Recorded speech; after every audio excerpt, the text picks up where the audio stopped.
মূলত 84 জনের একটি গ্রুপের 46 জনকে ফেলে কিন্তু ট্যুর অপারেটর এক প্রকার পালিয়েছে বলা যায়। তাদের ফোন এবং নগদ টাকা সহ সর্বস্ব নিয়ে চলে গেছে এবং তারা এখনো কিন্তু এখানে আটকে আছে একেবারে নিরুপায় হয়ে। এছাড়াও যেভাবে ঠিক বলা হয়েছিল তাদেরকে যে ট্যুরের বিবরণী তার কোনোটির সাথে কিন্তু মিল ছিল না, যার কারণে তাদের সীমাহীন দুর্ভোগ পোহাতে হয়েছে। এখানে রয়েছে পুরুষ থেকে শুরু করে মহিলা এবং বয়স্ক সবাই রয়েছে। এবং আপনাদের কাছে জানার চেষ্টা করবো যে মূলত ঘটনাটা কি হয়েছে, যদি একটু শর্টে বলেন। আচ্ছা, আমাদের সাথে আসলে আজকে আমাদের সকালে ঢাকা পৌঁছানোর কথা ছিল, কিন্তু আমাদের ট্যুর গ্রুপ গতকালকে অর্ধেক নিয়ে তারা ঢাকার উদ্দেশ্যে রওনা দিয়েছে। কারণ হলো আমাদের রেমাক্রি থেকে নৌকায় করে নিয়ে আসার কথা ছিল তিন্দু পর্যন্ত, কিন্তু সেখানে তারা নৌকার ব্যবস্থা না করে আমাদেরকে ফেলে রেখে আসে। আমাদের হেঁটে আসতে হয়। তো হেঁটে হেঁটে আমরা প্রায় 5 ঘন্টা ট্রেকিং করে আমরা তিন্দু পৌঁছাই রাত 11টা নাগাদ। তো ওইখান থেকে তখন আসলে পারমিশন ছিল না তাদের গাড়িতে আমাদের এইখানে আলীকদম পৌঁছানোর। এই জন্য আমরা তখন তাদের কাছে আমাদের ব্যাগগুলো, মানি ব্যাগগুলো অনেকের, এই যে আশেপাশে ভাইরা যারা আছে যে পাশে, এদের আইফোন কারো সম্ভবত, এরা নিয়ে তাদের কাছে দিছিল যে আমরা এটা নিয়ে যান।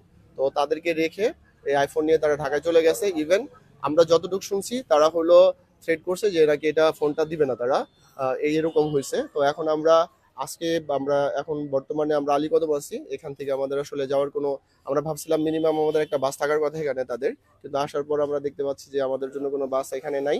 তো এখন আমরা চিন্তা করতেছি হয়তো কিছু কারো কাছে টাকা আছে, টাকা দিয়ে চলে যাব, অথবা যাদের কাছে টাকা নেই তারা হয়তো কিভাবে যাবে এটা আমরা আসলে বলতে পারতেছি না।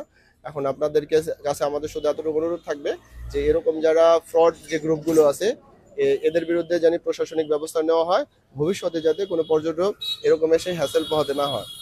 দর্শক, একজন যারা ছিলেন এখানকার একজন যারা ছিলেন যে কিভাবে তারা বলা যায় এক প্রকার স্ক্যাম কিংবা ফ্রডুলেন্টের শিকার হয়েছে, তিনি কিন্তু সরাসরি সেটি বলছিলেন। যেহেতু ঈদের সময় সরকারি ছুটি ছিল লম্বা, সেক্ষেত্রে ঢাকার থেকে বিশেষত দেশের বিভিন্ন জায়গা থেকে মূলত ট্যুর গ্রুপগুলো বান্দরবানের বিভিন্ন দুর্গম এলাকাগুলো ঘুরতে দেখতে আসে এবং তারই সুযোগ নিয়ে কিন্তু এখানে বলা চলে যে 84 জনের একটি গ্রুপ নিয়ে আসা একটি ট্যুর গ্রুপ কিন্তু বলা যায় 46 জনের নগদ টাকা এমনকি ফোন সহ নিয়ে চলে গেছে, তেমনটি জানা ছিল। আপনি একটু জানাবেন মূলত কাদের সাথে এসেছিলেন, কত টাকা দিয়েছিলেন? এখানে আমরা আসছিলাম ভ্রমণ প্রিয় পর্যটন গ্রুপ থেকে। আমাদের সাথে কন্ট্যাক্ট ছিল যে 4 রাত 3 দিনের একটা ট্যুর হবে, প্যাকেজটা ছিল 7,000 টাকার।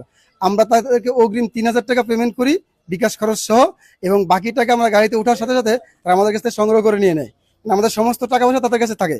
এই কথা ছিল তারা আমাকে ঢাকা সায়দাবাদ নিয়ে ছেড়ে দেবে, কিন্তু তারা এক প্রকার আমাদেরকে রেমাক্রিতে ফেলে রেখে তারা চলে যায়। কারণ রেমাক্রি থেকে 5.5 ঘন্টা ভাই রাত্রে ট্রেকিং করে আমরা তিন্দু পৌঁছেছি ভাই। বলতে পারেন জানটাকে বাইরে রেখে হাঁটছি ভাই। কারণ কোথাতে হাঁটছি? পাথরের চিপা, তারপরে জঙ্গল, পাহাড় উঠছি ভাই 10টা। জীবনে আমরা কেউ 1 কিলোমিটার হাঁটছি কিনা আমি জানি না ভাই, কিন্তু আমরা এই দুর্গম রাস্তা পার হয়ে তিন্দু আসছি। ভাবছিলাম তিন্দু গেলে তাদের পাবো, এসে দেখি তিন্দু থেকে তারা চলে গেছে। আচ্ছা, তিন্দু কালকে রাত্রে তিন্দুর যে স্থানীয় লোক ছিল তারা আমাদেরকে রেখে দেয়, আপনারা থাকেন সকালে যান। ওনারা নিজেরা চান্দের গাড়ির ব্যবস্থা করে এবং তারা টাকা দেয়, দিয়ে আমাদেরকে এখানে পাঠায়। কারণ কি, আমরা 46 জনের একটা ট্যুর ভাই, এবং আমাদের এখানে প্রায় অর্ধেকের বেশি মানুষের কাছে টাকা নাই, এবং কয়েকজনের মোবাইল সহ তারা নিয়ে গেছে। মোবাইলটা এখান থেকে নিয়ে ঢাকা গিয়ে তারা আবার জব্দ করছে, জব্দ করে আবার ফোন দিছে, পারলে মোবাইলে হ্যালো হয়ে যাইস। কেন ওই যে রাস্তায় ভাই তারা কোনো কথা রাখে নাই দেখে আমরা বলছিলাম যে আপনারা কি ট্যুর হয়েছেন, এভাবে কেন করতেছেন। এখন আমরা মনে করেন আসি এখানে আলীকদম পৌঁছাইছি চাঁদের গাড়ি ভাইদের সহায়তায়। এখান থেকে আমরা যে কিভাবে ঢাকা যাব, আগামীকালকে কিভাবে আমাদের কর্মজীবন শুরু করব, আসলে আমরা একটা বিরাট অনিশ্চয়তার মধ্যে আছি। তার চেয়ে বড় কথা হচ্ছে গতকালকে আমরা সকাল 8টার সময় খাবার খাইছিলাম ভাই, সকালের খাবারটা।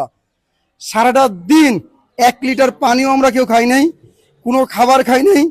এইভাবে ভাই প্রথমে 3 ঘন্টা হেঁটে আমার রেমাক্রি আসছি, তারপরে রেমাক্রিতে এসে 4 ঘন্টা বসে রেখে আমাদেরকে আবার 5 ঘন্টা হেঁটে তিন্দুতে আসছে ভাই। একটা লোক আমরা বলতে পারবো না দুপুরে খাবার খাইছি, পানি খাইছি।